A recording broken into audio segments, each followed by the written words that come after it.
Okay, hello there everyone, and welcome to another edition of the Jet Lagged and Loving It podcast. My name is David, and today, as usual, I am joined by Rachel. How are you doing, Rachel? Yeah, good, thanks. Good. And Rachel, do you want to introduce where we will be talking about on today's podcast? Yeah, so this week we will be talking about Japan, which we went to nearly 2 years ago now. Nearly 2 years ago, and if I've understood our plan correctly, but we'll see if this goes ski with at all. I think that's the term, ski with. That means a bit off to the one side. Then we shall be talking specifically about our time in Kyoto. Yeah, which is like the first half of our trip to Japan. It was. Now, originally it was going to be the second part of our trip, wasn't it? Yeah, it was one of these, because we flew in and out of Tokyo for the return flight. So it was like, well, do we do Kyoto at the beginning or Tokyo afterwards? I think we were weighing up the flight times and options and things. And yeah, it just worked out better to go to Kyoto first. We landed in Tokyo at like 7 a.m. or something horrible. Yeah. I always hate it when you have a long haul flight and then end up arriving really early, so you're tired from the flight and ready to go to bed, and then suddenly it's 7 a.m. so you've got to do the whole day. So I think we then used that day to get the bullet train over to Kyoto, and I think I fell asleep through the whole train ride, so it was great. Yeah. Was that there where I was like, you missed Mount Fuji?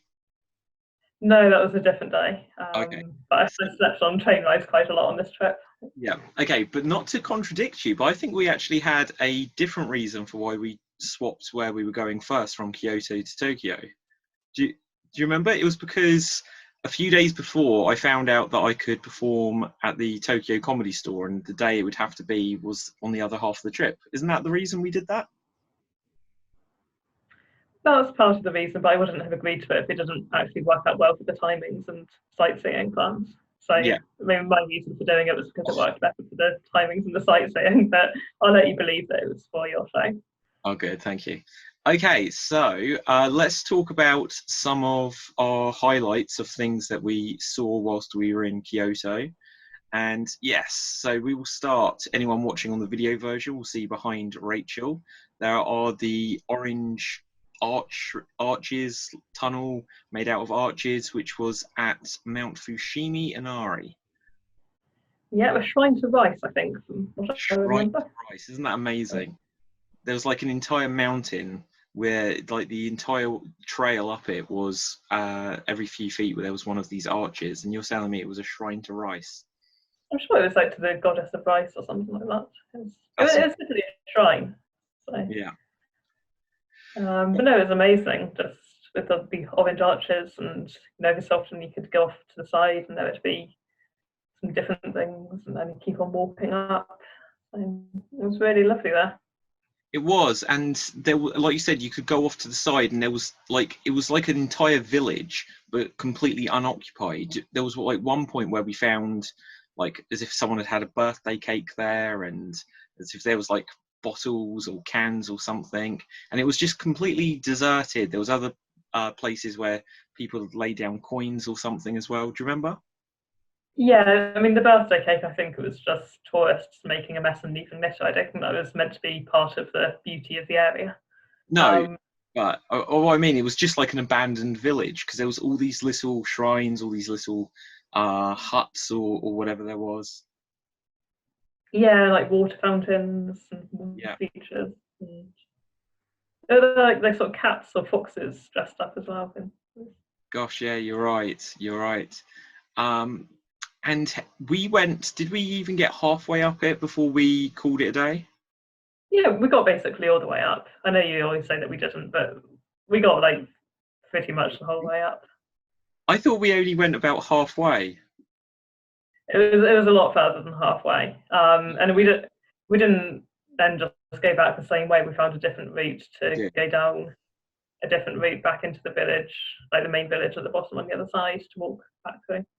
In fact, I do remember that when it actually came to the point where we were trying to find the way down, do you remember at one point, like, you waited for a moment and I walked down about 5 minutes and then came back up because I was making sure that it was actually going to lead us to civilization?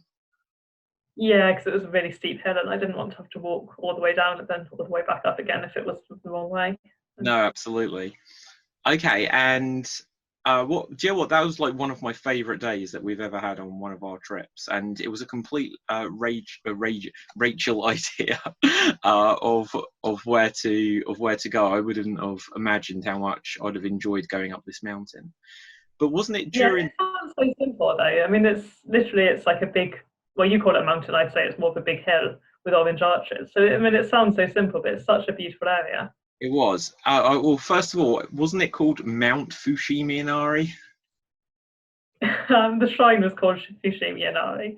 Sure, there was a mount. Okay, but regardless, was this, unless I'm muddling it up, wasn't there a point early on as we were going through the arches where we could just go off and there was like the blossom trees or something like this? We weren't in Japan for cherry blossom season. We were there just afterwards. But But I'm wasn't sure Kyoto is well known for the cherry blossom season. So but wasn't there like the trees and things there that we there was a point early in the walk we did up it where we stopped off to one side and maybe it wasn't blossom trees, maybe I'm muddling up the term, but there was some sort of thing off to one side we stopped at. yeah, there were trees all the way around. And at the bottom, we were walking through. It was quite a busy street, and there were like food stalls on the side at the bottom of it as well. So there's quite a lot to do in the whole area. It was very interesting. Absolutely. There were did we try any of the food? Like I remember there being some sort of like little balls on sticks or something that we could get. Yeah, and I don't think we ever quite worked out what they were. They were some sort of slightly mushy. I think it slightly tasted of fish, but I'm not sure if it was meant to. And did it have like the sesame seeds around the outside?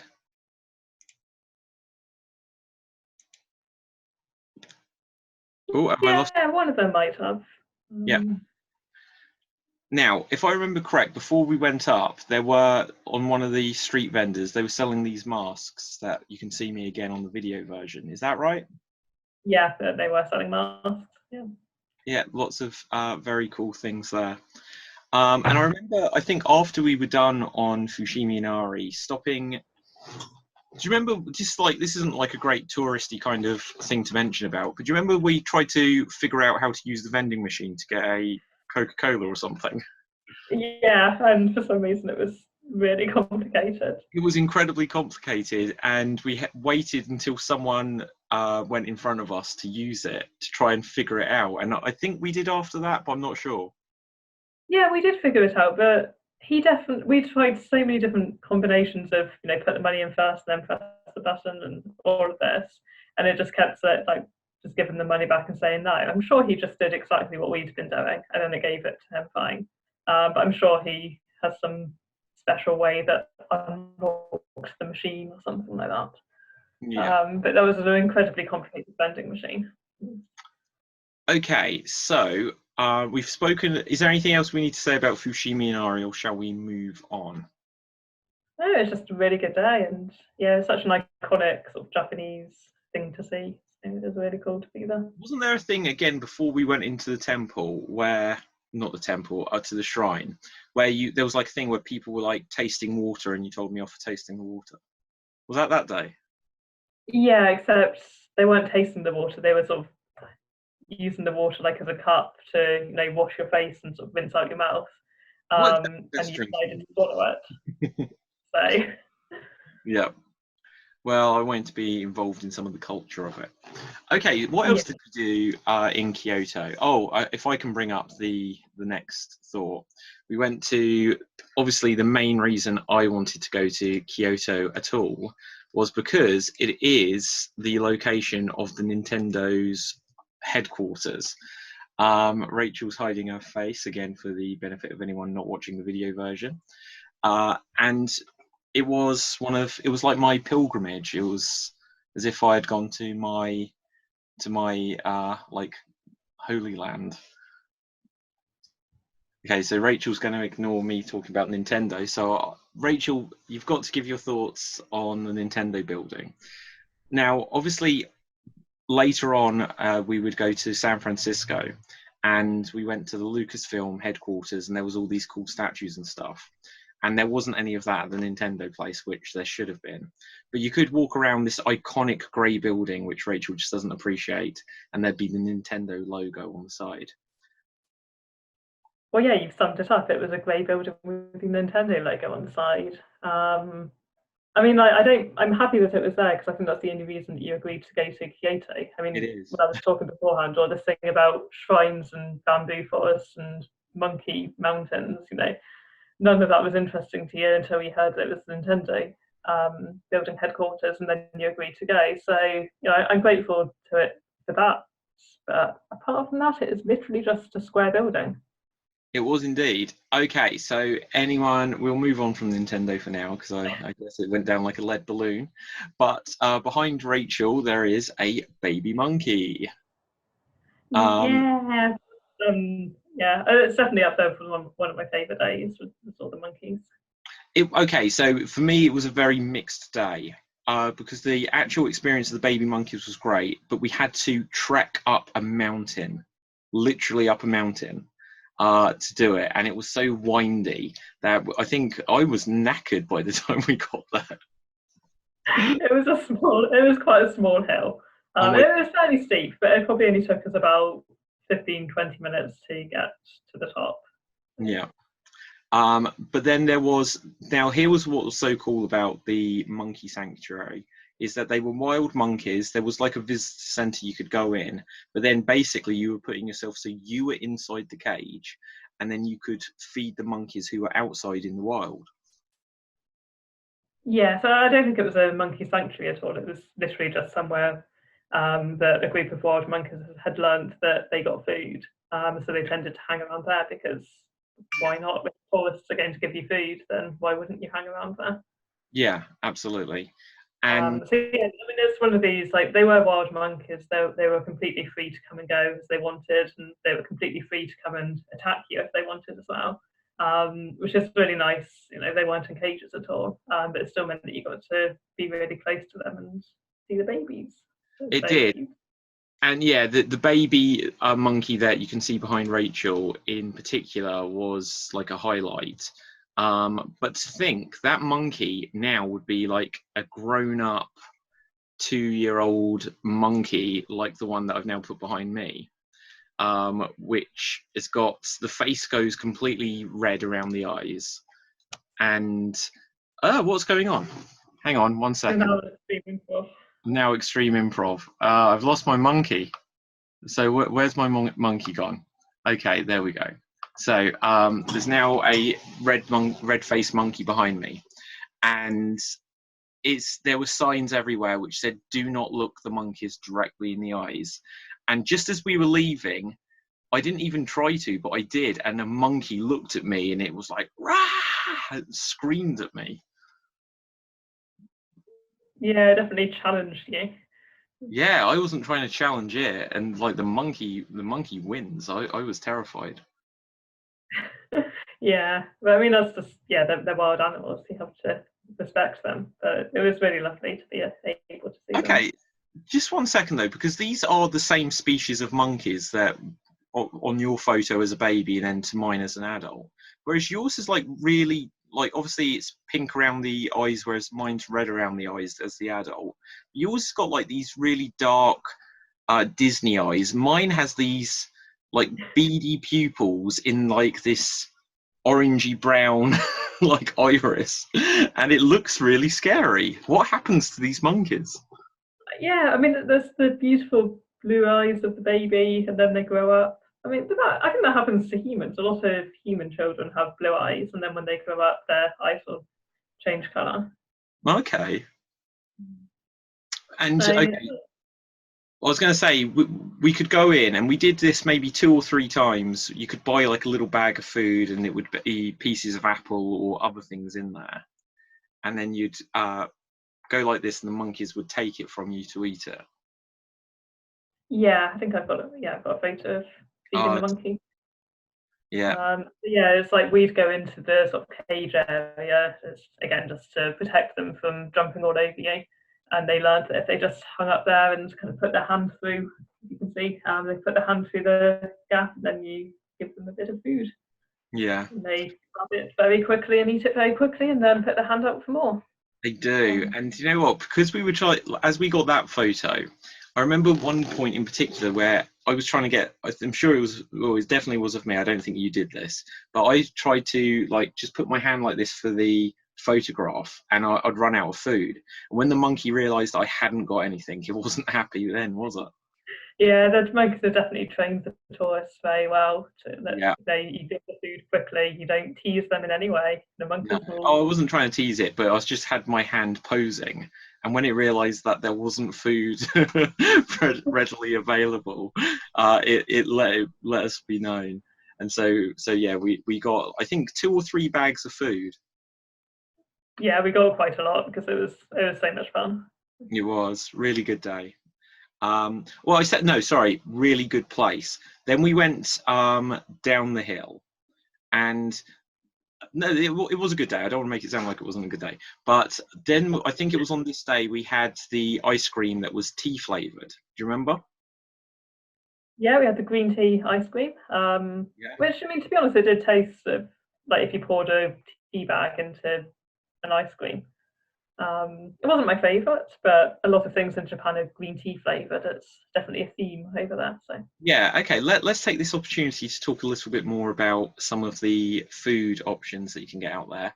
I absolutely love the food out there. My favorite place, which I'll never stop talking about as long as I live, is Yoshinoya. Oh my God, you've got it ready. So as you can see yeah, behind Rachel on the video version of this podcast, there is a beef bowl, which I think has it got. doesn't look quite so good in the photos, but Does it was amazing. it's delicious. Like the shredded beef almost has got like the texture and everything of bacon crispiness, and then it was really nice rice, and then was that onions on it, Yeah, and it was all in sort of a kind of broth kind of like sauce as well to really give the rice and flavour. and Um, that's Yoshinoya. Yoshinoya. Okay, did Yeah. you have something different at Yoshinoya at all? There was another time, because Yoshinoya is a chain in Japan. So there's a time that we went to it in Tokyo that I think I had something slightly different where it was like the rice and then the miso soup and then meat kind of separately. Yeah. I think yeah, in Kyoto, this was the one that we both had. Okay, so the warning I will give to people is if you think that, oh yeah, I'm going to try it, you can get it with an egg. Be warned that the eggs aren't as well cooked as what you'd expect to have them in the UK. So it was heated just enough so on the outer layer of it it was solid, but inside it was pretty much a raw egg. But I survived it. What's that you've got there, Rach? Also on the raw egg topic, raw eggs were actually on the menu. You could literally get a cup with a raw egg in it, just as something to eat. And we saw people just Yeah, doing that. They just like stir it with their chopsticks and then just eat it. yeah, It's, I didn't yeah. I like remember specifically because this was actually on my birthday when this instance happened. But I was like, this isn't cooked. And I didn't want to say to you because I didn't want you to be concerned. And I looked across and there was this lady who'd just got like a raw egg eating. And I was like, this is how they serve it. It's gonna be fine. Yeah, we survived it. We did. What is that behind you now there? So this is the really lovely ramen place that we went to in Kyoto. It was the one that we found recommended in the guidebook, and there was quite a long queue outside. I remember. When you went in, there were like everyone was just sort of sat along benches. So yeah, it's basically noodles in the soup. There was some slices of pork in there, seaweed with the squares going up the side. There's an egg in there, which was fairly runny as well. Yeah. And are they Yeah, dumplings just hiding behind your shoulder? yeah, they were like, what were they, the gyoza, something like that. Yes, Kyoza. I forget. Gyoza, yeah, never quite worked out how to pronounce them. But no, I really liked this place. It was very sort of felt very authentic, local Japanese. No idea what it was called because the sign outside was only in Japanese, so I wouldn't be able to. I'd be able to point to it in the guidebook again. I I wouldn't think actually we know. literally could find it from the hotel we stayed at as well, because it wasn't that far away. Yeah, it was all quite close. I mean, Kyoto wasn't a huge place, so a lot of the sort of restaurants and hotels in the centre weren't super far away from each other. Yeah, and I think that was iced green tea that they served with it. Just kind of as you walk in, they just give you some iced green tea as a thing that they do. Yeah, absolutely. What else did we have to eat? We did sample, I've got to mention, some Oh, Kentucky Fried Chicken out there. So one, I can't remember, either we'd got back and it was just we wanted something quick, but we went past a KFC. And so if anyone's listening to this thinks like, oh my God, they didn't try local cuisine, you would be wrong, because they had the chicken wafu burger, which was exclusive to Japan on the menu. yeah, and actually KFC is part of Japanese culture. Apparently it is a tradition that on Christmas Day people eat KFC in Japan. So Wait, we were part of that. Christmas It wasn't Day, Christmas or Day it's we like, were there, but so you're saying like in the UK in America we'll sit down with a turkey and um, whatever else we have on Christmas Day, Christmas pudding, but they sit down with a bucket of KFC. yeah, and I have checked this with several Japanese people I met when I was traveling in Australia as well. But it was something that was mentioned when we were in Japan as well. That yeah, on Christmas Day, the tradition is to go to KFC. That's just So brilliant marketing by KFC, isn't it? Just like set our restaurant as the Christmas tradition. well, yeah, I mean, I guess it makes sense to eat something a bit different on Christmas Day, and obviously for Japan there isn't the whole cultural significance or religious significance of Christmas in the same way as there is in the West. Yeah. Um, Okay, so Rachel, I'm just going to segue onto something completely random for the moment, just because I feel I've just noticed something and now I feel I have to. So earlier in today, I was doing a bit of work and I put this hat on, and it's one that my sister gave me from the video version. And my improv show is obviously Extreme Improv, but originally it was called Extreme Championship Improv. But my sister had me this hat made, and I've just realised I'm wearing the one with the typo on it. So it actually says Extreme Championship Improv. So that's something I noticed, which I figured I should point out myself rather than just people who watch this point out and think that I can't spell. So yeah. Anyway, where were we? Okay, so I'm bamboo going to talk forest. about the bamboo forest. Go for it. So yeah, well, I mean, it was fairly rainy when we went to the bamboo forest. So we were in Japan sort of end of May, beginning of June, and their rainy season would be sort of in the summer in the UK. So I think it was ambiguous about when the rainy season began, but nothing said that it began at the beginning of June. That was meant to be before the rainy season, but we definitely experienced quite a lot of rain. Yeah. But it was still really lovely, just walking through the really tall bamboo and just having it hanging over. I thought it was a lovely day. I did as well. The one thing I can say that I was disappointed. I don't always feel like I'm saying the negative thing. One thing I felt disappointed with is that you couldn't actually walk amongst the bamboo. There was like a guided path that you could go down, which I would have preferred that we could actually just be in the bamboo forest, like actually properly in it, because it felt like we were in a bamboo forest / zoo, where it was like you can't touch the animals sort of thing. We could touch the bamboo, but we'd have to lean over the barrier. And there was a little bit of rain, as you mentioned, and we had a nice packed lunch that day, which is one of my highlights that stands out to me. We because it was a bit rainy, we stood and we had some bread and some crisps, and we got wet.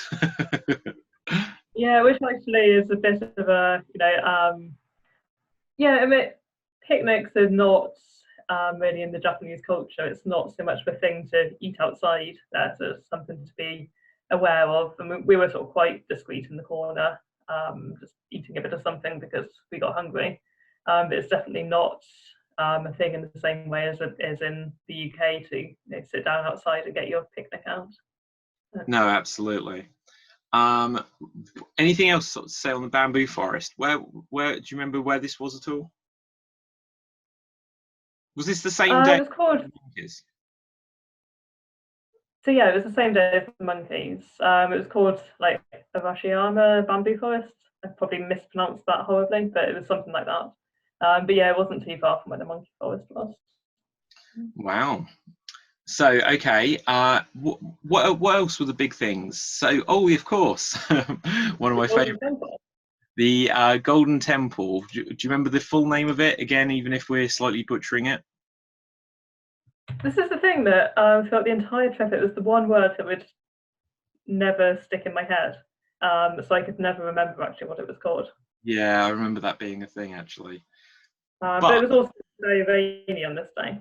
it was incredibly rainy. So the shot you can see behind Rachel from the angle we were at when we took that, it was raining so heavily. So if you haven't seen it, go back and check the video version of the Jet Lags and Loving It vlog when we're in Kyoto, and you'll see how heavy the rain was. And that's on YouTube and Facebook. But from that angle, it was absolutely pouring with rain. But as then we moved around the side of the temple, it completely stopped. Yeah, I think it's King Carfuji, that's what it was called. I just remembered. Okay, well done for a little bit of on the fly research there, and Rachel found the answer. So, how's it pronounced? King Carfuji, something like that. Sounds good to me. Um, And it's yeah, a solid gold temple, isn't it? well, it's not solid gold. I mean, it's like there's gold on the outside, but it's not Gold like a plated. solid gold block. That would be amazing. Okay. Do you remember if you've got it in front of you? Do you know what the temple was for, or what's the significance of it? Just as Rachel. I'll I, just see if I happen to remember that. yeah, Rachel's going to see if she happens to remember that. Zen Buddhist temple overlooking the lake. It's the temple of the Golden Temple in the lake. It's a Buddhist temple overlooking the lake. It was in the middle of a lake. But when we got round to the other side of it, of course, there was what I found really interesting is there was a like a little thing you go over to like a shrine of some sort, and you'd ring a bell. People would clap their hands, say a prayer or whatever they'd do, and it was an interesting little ritual. And as I was very keen to do this, and as we were doing it, we were approached by some school children who quite famously now mistook me for Matt Damon. Isn't that right? No, that's not true at all. Not quite true. It's the story I like to tell though, just because I told them I was Matt Damon, and they just probably didn't even know who Matt Damon was, but it made it quite a funny story. And then they Yeah, wanted they're a photo with us. yeah, they're just wanting to practice their English, and they saw with white tourists talking English, so a good chance for them to come over and talk to us. So they had their sort of clipboards and were asking us a few questions. And one of the questions was, "What is your name?" And you obviously said Matt Damon. And I don't think they recognised much of what you were saying until you started talking about Nintendo and Mario Kart and doing a Mario impression, and then they really their faces lit up when you did that. Yeah, yeah, absolutely. I said that we'd been to the Nintendo building, and yeah, I'd actually forgotten that conversation where I'd said about Mario Kart and stuff. But then they were all laughing, and they wanted a photo. And then I asked the photo behind. I said, could their teacher take a photo for us as well? And so, yeah, I felt like a superstar then. Yeah, the teacher was really grateful to us for talking to them. They were really lovely. Yeah, they were very friendly. Okay. And okay, so one other thing, I think on that day as well, there was some weird plum thing that I had, which looked like it was like a donut. Do you remember this? Yeah, I think we might have identified it as fig, but Oh, I'm not that's quite right. sure. Yes, it was figs. It wasn't actually that sweet, but yeah, that was very, very interesting. You go into, so this is something very important to talk about. Anyone going to Japan, you need to know that if you're hungry or if you need a snack or something, you need to go to the family marts. And now I feel jealous actually because Rachel, you've been to Family Marts last year because they also had them. Where did they have them? I can't remember exactly. I mean, I'm sure they had them in like Thailand and Vietnam, Cambodia Yeah. too, Singapore, so other parts of Asia. I think there's sort of an Asian chain of supermarkets. But you'd go in there, and every single time, and I can't remember it to hum it now, but there'd every single time you go in, it would play a tune as you go in, and it became a theme of the trip. Yeah, and they'd sell like weird, kind of like hot dogs, but not kept in the fridge or not cooked in any way, just in like the bread section in plastic wrapping. Yeah, There would just be like a hot dog bun with what looked like a sausage in it, but it wasn't quite a sausage, and it and was it would just have like very the swirl of mustard and ketchup on it, so it'd look like you'd get a hot dog as you'd imagine to get from a baseball game in America at the stands. But and when you say it wasn't cooked, I'm sure it was cooked. It wasn't like raw meat, but it was just it wasn't like heated. yeah, but it was just in. It wasn't refrigerated though, because I mean, it was just in like the bread section. Like you'd buy a loaf of bread, but this one just had a hot dog in it. Yeah, I loved them. Yeah, it was different. Okay, I think the are there any other significant places that we haven't spoken about in the interest of time? Museum of Kyoto would be the only other one, but I don't have a photo of that because we weren't Okay, allowed to the take Museum of photos when we Kyoto. got one. Whilst I'm finding, well, we weren't allowed to take photos in the Museum of Kyoto, Rachel, as you know. Okay, there is all I've got to hand. We saw a film where it was like from 1948 or something, and all of the characters in it drank a drink like Jonestown and killed themselves. And it was a very depressing film in this museum because we thought they were going to have a display, like an exhibit, all about cinema in Japan. They had one Oscar on display, and that might have been it, and then just this film. Is that right? Yeah, there were a few other bits in the Museum of Kyoto. There was like a sort Oh of no, I meant just Italian in the thing thing. about cinema. Yeah, then there was like the film section, and yeah, there was one Oscar, and then we went through to a big cinema room. Everyone else in there was Japanese, and this film was in Japanese, no English subtitles. So we were just trying to You guess ran what was away. going on. But yeah, it didn't take. I mean, everyone dying. It doesn't really need subtitles for that. It was very depressing. It was. We snuck out after a few minutes. But the rest of the museum, it was quite sparse in there, wasn't it? Yeah, it wasn't very densely populated. Um, Now, the one other there thing were, I think would be amiss not to discuss about anyone considering a trip to Japan.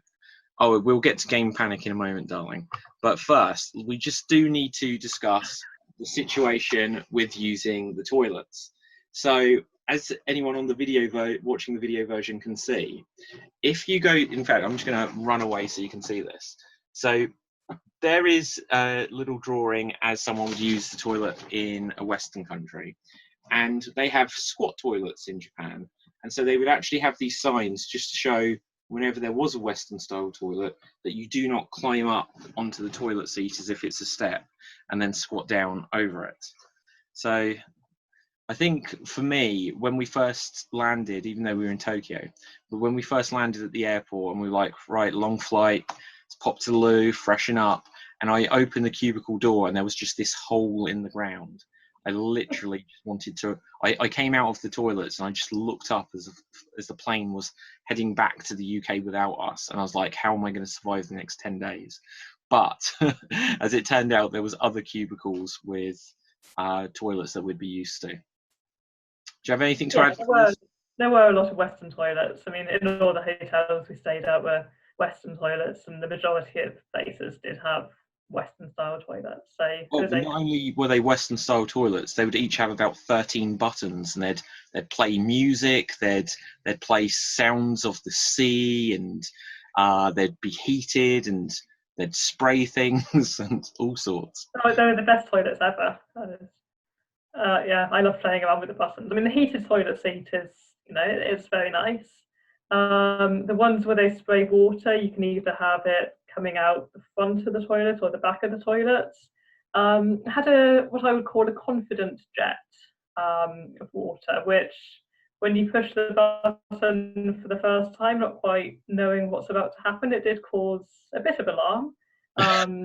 Luckily, they had toilet paper there as well, so I could sort of mop up the bathroom door where when I jumped away in shock, the water had actually just gone all over the bathroom door. So it took a bit of mopping up, but it was good fun. I mean, going to the toilet was an experience. It was great. Exactly. It was almost like a video game, if I use that for the segue here. So behind Rachel, because I know you can't ever get Rachel to stop talking about video games, a great place in Kyoto was called Game Panic. And I don't think we went to any video game shops in Kyoto, but if they had them as a chain there, you should check out Super Potato as well. But yeah, there's Game Panic, which was a video game arcade. You can see me there playing Tekken 7. But there was everything. There was like the Drum Mania one. There was Dance Dance Revolution. There was like the claw games. Everything you could hope for. What was your favourite game there? I thought the drum one was quite cool. I understood how to play that. I think there was also a basketball one where you have to throw the basketball in the hoop. Yeah, quite possibly. Yeah, I mean, yeah, there were video games, so I have to confess I do prefer the shrines and the monkeys and the bamboo. But you know, it's all part of being in Japan. So embrace all aspects of the culture and just spend your evenings after dinner in Game Panic. Yeah, absolutely. We only went, well, actually, you only went to Game Panic once, and then I think on our last morning there, I got up early so I could go back a second time. Yeah, while I did all the packing in the hotel room. I had packed the day before because I'm sensible like this. I'm very organised, as you know, Rachel has come to learn. Anyway. Okay, any final thoughts on Kyoto? Any major things where we're going to be like, I can't believe we didn't mention this? There was the sort of more traditional sort of geisha district in Kyoto as well, which I don't think I actually got a photo prepared of. But that's one of the sort of the geisha area. It was quite a big thing in Kyoto. It was indeed. I'm going to just very quickly find one, but yes, it was. Oh, actually, this isn't from this area, but we can see some ladies with Rachel posing in the middle, and they are dressed up in the traditional geisha clothing style. I don't know what you'd call that type of dress, other than just geisha dress, I suppose. But there was the area where there was like one or two streets in particular where people just go about like that as part of their daily life, isn't there? Yep. Yeah, I mean, Kyoto is sort of more known for its sort of the more traditional side of things. Yeah, I've got a photo behind me there of one of these areas. There you see a man in traditional geisha clothing. I'm joking because he's obviously. Oh, yeah, it's maybe not the best example, but. So Rachel's photo, if you're watching the video version, shows the location, and my photo shows people wearing that kind of clothes. But obviously, this is from when we were at Fushimi Inari. Yeah, so you know, if you put the two together, you get the idea. It's nice, like this slightly more sort of narrow streets and traditional wooden housing. It's a very lovely part of Kyoto. Yeah, no, I would say the last thing I'd say is worth mentioning about our time in Kyoto is how incredibly clean it is. The entire time we were in Kyoto, I saw, and this is like, I'd love to go back.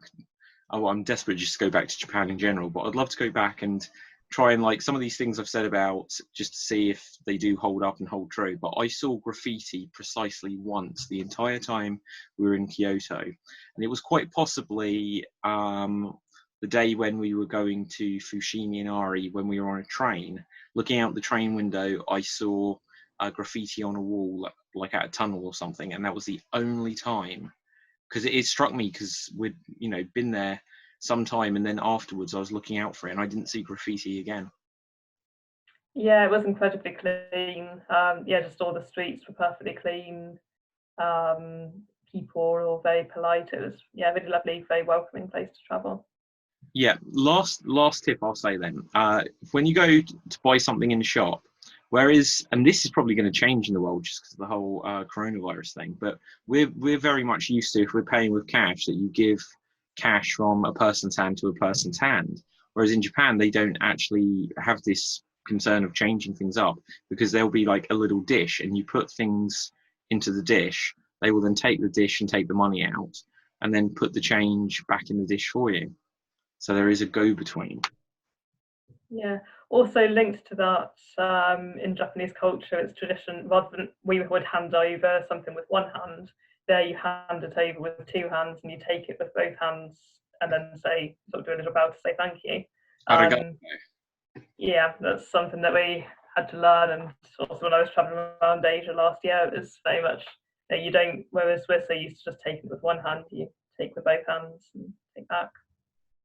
Yeah.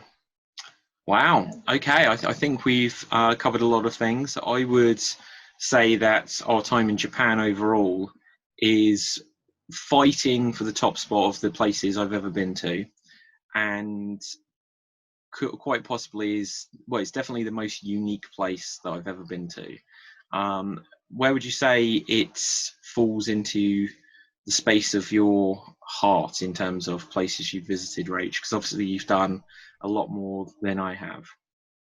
It's definitely high up there. I think the fact that it's the first place in Asia that I've ever been to does make it extra special, because there are all these things that were just so different, and so sort of, yeah, being the first place in Asia definitely makes a big impact.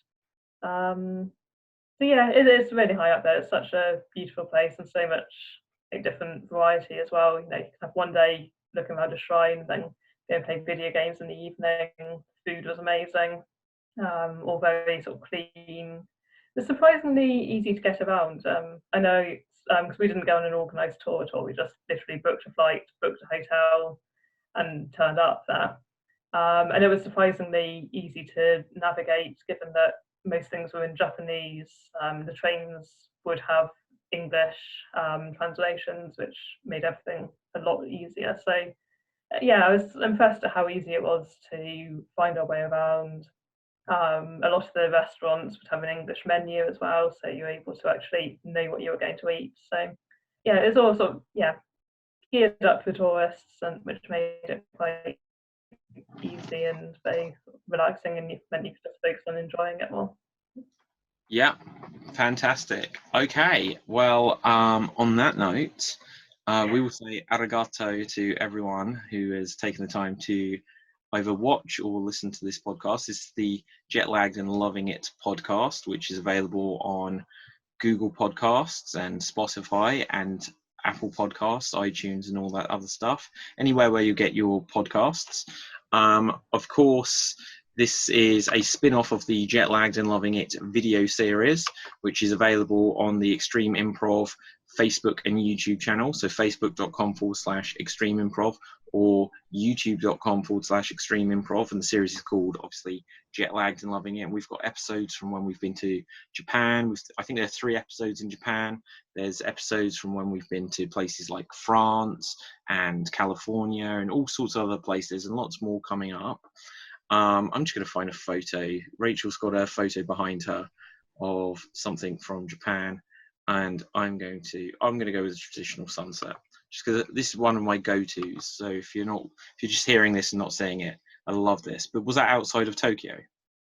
Yeah, that was Tokyo, but we'll let you off, because we'll talk about Tokyo maybe in the next one, maybe a few down the line. We'll see. Yeah, absolutely.